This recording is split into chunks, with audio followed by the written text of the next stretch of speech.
Hey everybody, Dave here. As the RSA conference wraps up today, I just want to take a moment to thank our friends at Akamai for hosting us this week. I had a great time interviewing some of their experts on stage about some of the challenges their organization is facing and helping their customers address. And thanks to everyone who came to visit us at the Akamai booth. It was great meeting so many of you face-to-face. We hope you enjoyed the stickers, pens, and notebooks that we gave out. It really is nice to meet you all and to find out that what we're doing here is valuable to you. So thanks. Hope to see you next year. We've got RSA notes, an industry-led cyber Geneva Convention, threats and deterrence, and addressing a labor shortage. New Zealand joins Australia, the UK, and the US in warning that someone's exploiting vulnerable routers.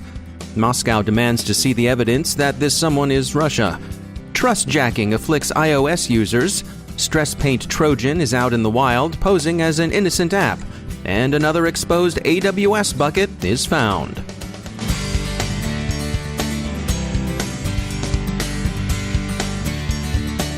And now some notes from our sponsor, Cylance. You've heard a lot of warnings about Russian cyber operators and their threat to the power grid in the UK, North America, and elsewhere. Ever wonder how they get in? Sure, there's phishing and spear phishing. Those can never be discounted. But here's a twist. Cylance has determined that one of their ways into the grid is through routers. They've found that the bears are using compromised core routers to hit government agencies and organizations in the energy, nuclear, and commercial facilities, water, aviation, and manufacturing sectors. That's a bigger haul than a fishnet could catch, don't you think? Go to threatmatrix.cylance.com and check out their report on energetic dragonfly and DY Malloy Bear 2.0. You'll find it interesting and edifying. That's threatmatrix.cylance.com. And we thank Cylance for sponsoring our show.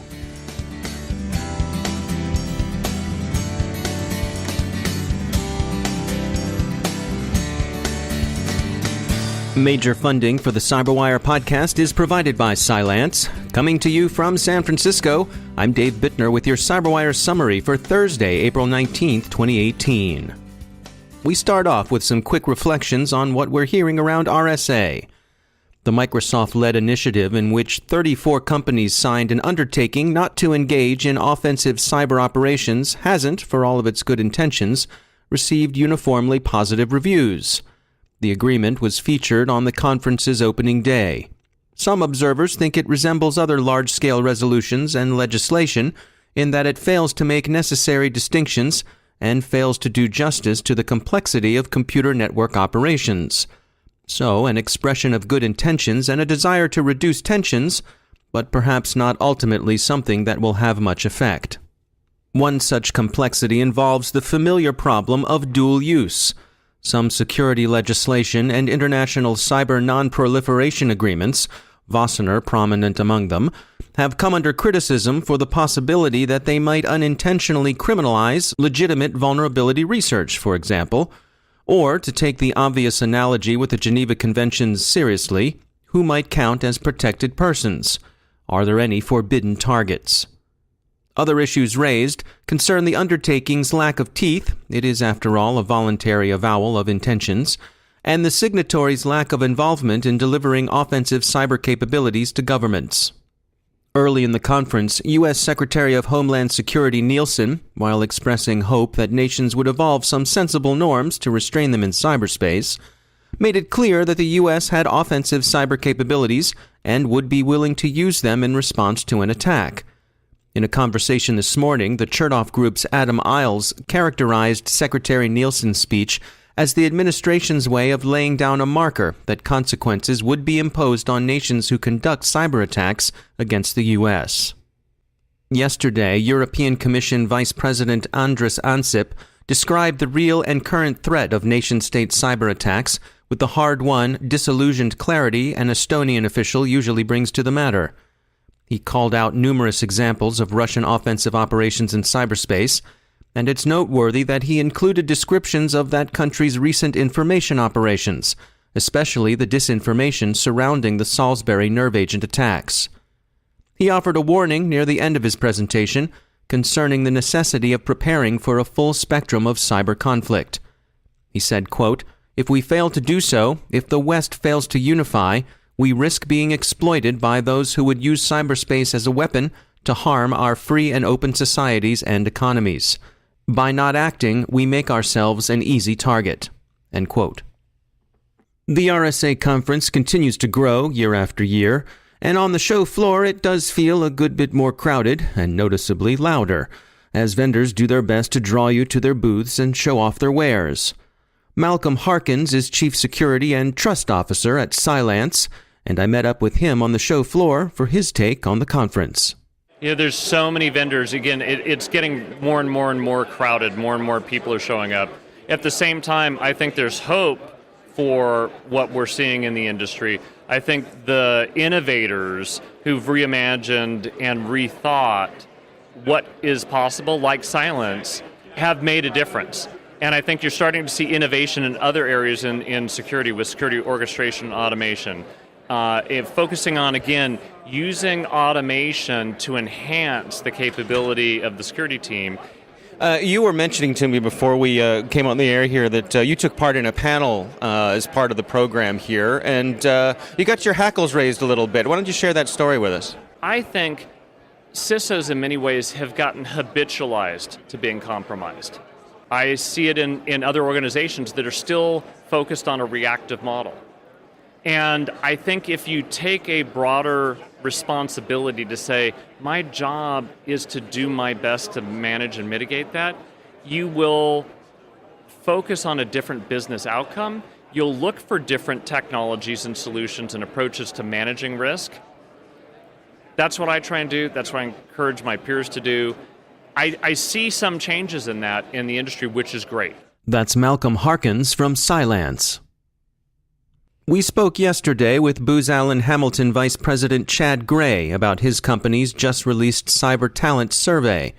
That survey calls out the pressure businesses feel from investors and boards to take ownership of their cybersecurity, and it observes that this pressure has in some cases driven companies into short-term solutions that can have long-term deleterious effects. Gray cautioned against thinking that technical solutions would be able to do more than augment human talent.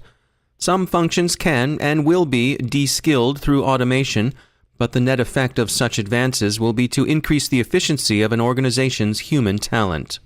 That there is a talent shortage seems clear, and contrary to what you might have heard, it's not just a cynical gambit on the part of Silicon Valley captains of industry to import large numbers of lower-cost workers on H-1B visas. But the shortage isn't merely a special case of some more general shortage of technically skilled workers. The shortfall, Gray said, quote, is driven by more frequent, more sophisticated attacks, and especially by repurposed nation-state tools being used by criminals, end quote. It's the protean, adaptable quality of the threat that makes it difficult for security practitioners to handle. They need to stay current and engaged, since the opposition's tactics shift and require new skill sets of defenders. Top talent attracts other top talent, Gray observed. Experts in various domains cross-pollinate when they work together on teams. It's important to rotate experts to face different challenges, lest their skills grow stale. This isn't a matter of creating career paths, he noted. There's no reason a highly skilled analyst, for example, should have to become a manager, but there are many reasons to give that analyst fresh opportunities to work against new and emerging threats. New Zealand has joined the three Five Eyes sisters who have called out exploitation of Cisco Smart Install-enabled devices.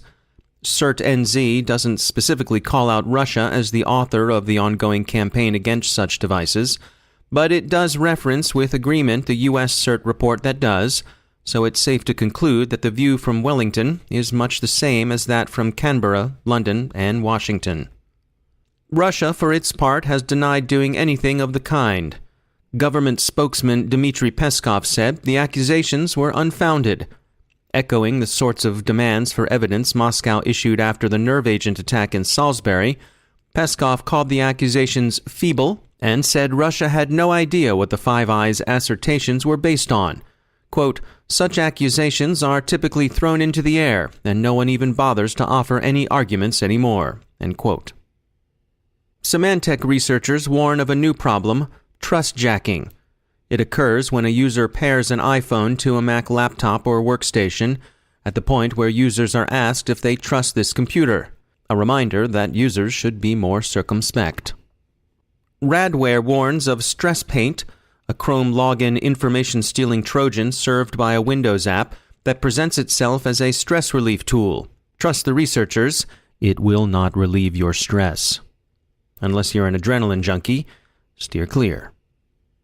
Local Blocks, a company that scrapes data from the various sources on the web and builds profiles of individuals for marketing purposes, has been found to have leaked data.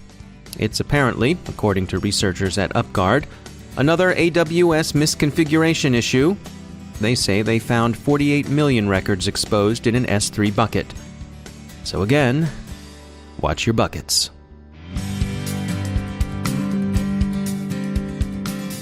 And now a bit about our sponsors at VMware. Their Trust Network for Workspace ONE can help you secure your enterprise with tested best practices. They've got 8 critical capabilities to help you protect, detect, and remediate. A single open platform approach, data loss prevention policies, and contextual policies get you started. They'll help you move on to protecting applications, access management, and encryption. And they'll round out what they can do for you with micro-segmentation and analytics. VMware's white paper on a comprehensive approach to security across the digital workspace will take you through the details and more. You'll find it at thecyberwire.com/VMware. See what Workspace ONE can do for your enterprise security. thecyberwire.com/VMware. And we thank VMware for sponsoring the Cyberwire.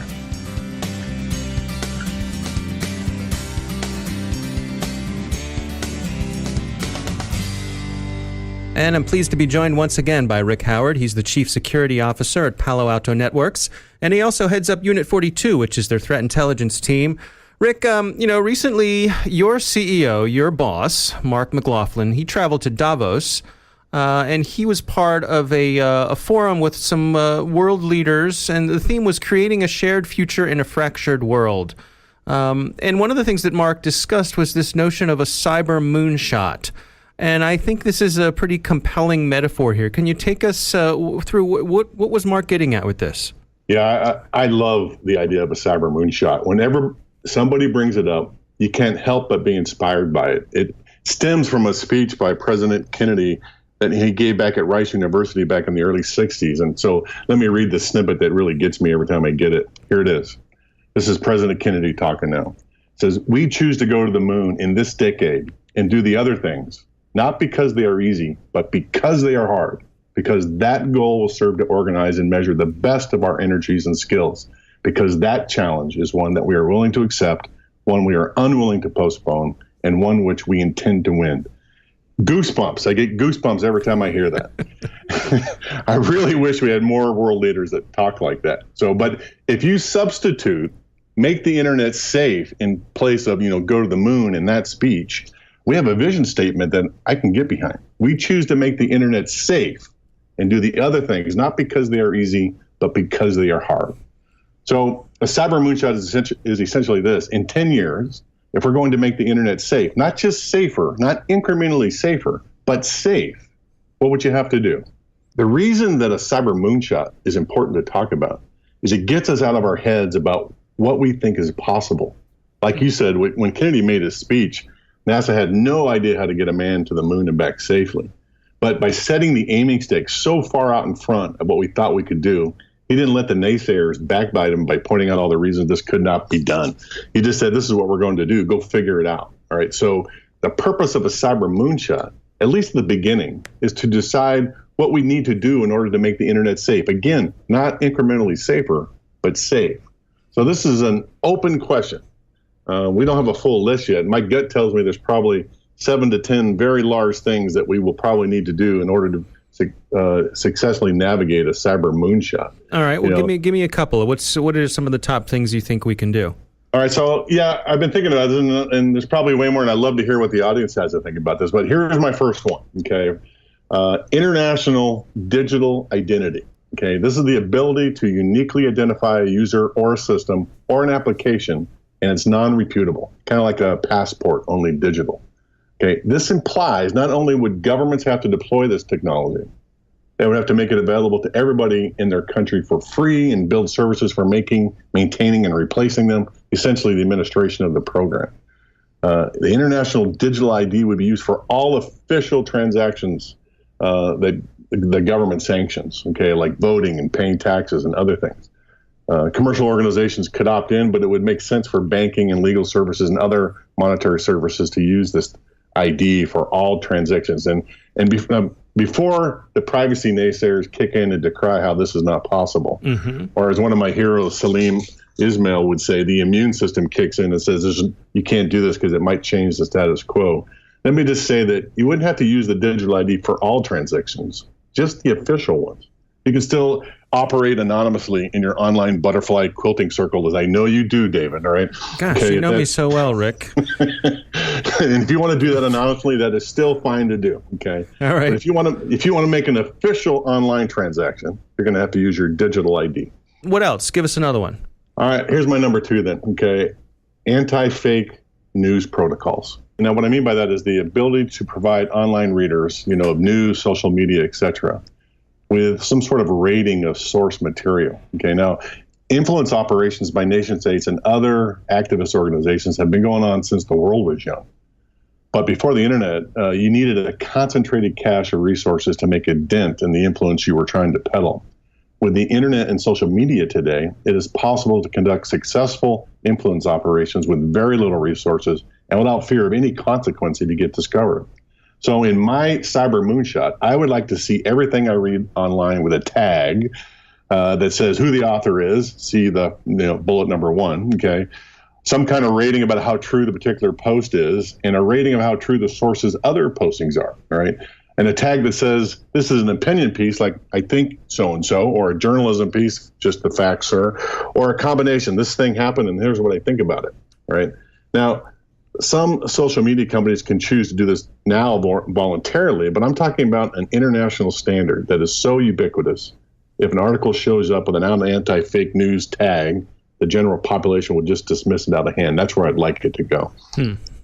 What do you think? Well, I think it's a who watches the Watchmen kind of thing because, one person's straight down the middle moderate is another person's extreme left or extreme right. So I think figuring out, we're functioning in a world right now where we can't agree on whether the earth is spherical or not, right? So well, that's very true. But again, okay, a cyber moonshot is not to worry about how we might do it yet. Okay. It's just to identify the things that we need. All right, sure. Fair enough. Fair enough. All right. Well, Rick, we don't have time for any more of them. I am behind this notion. I think, bold ideas you need, to really move the needle. These bold ideas are often what it takes. So I think you're onto something here. Like you, I'd love to hear what our listeners have to say about this. They can, of course, write us here at the Cyberwire.